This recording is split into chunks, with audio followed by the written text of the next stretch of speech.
Oyo Boy Soto nagsampa ng kaso laban kay Pauline Luna matapos limasin ang pera ni Vic Soto.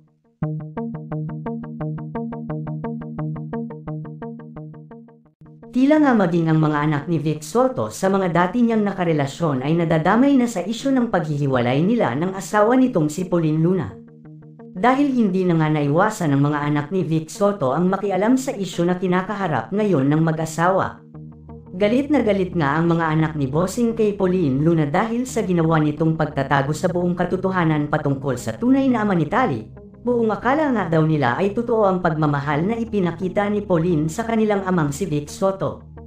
Lalo ngang nagngit-ngit sa galit ang mga anak ni Bossing lalo na ng anak na lalaki ni Vic na si Oyo Boy Soto. Nang malaman nga ng mga ito ang ginawa ni Pauline Luna sa ilang ari-arian ng kanilang daddy, nalaman daw kasi ng mga ito na halos limasin na nito ang mga pinaghirapang may puundar ng kanilang ama para sa kanyang lahat na mga anak.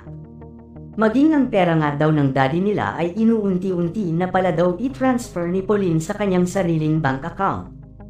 Hindi nga daw ito nalaman ni Vic Soto agad dahil malaki nga daw ang tiwala nito sa kanyang asawa na hindi siya nito pagnanakawan. Halos mapaiyak na nga lang daw si Vic nang malaman niya ang ginawa sa kanya ng kanyang asawa.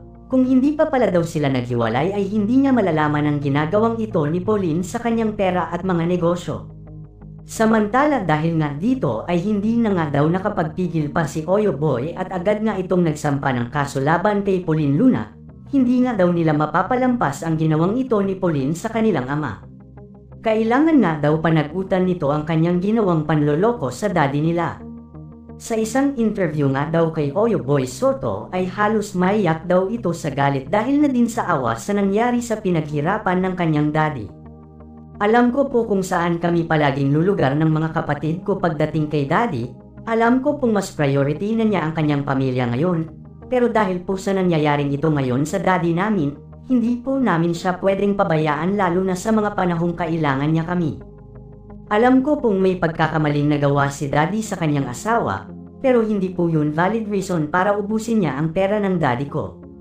Pwede naman po sanang idaan sa proseso ang lahat pero pinangunahan po niya si daddy, kaya hindi po ako papayag na hindi siya mananagot sa ginawa niyang ito sa daddy namin.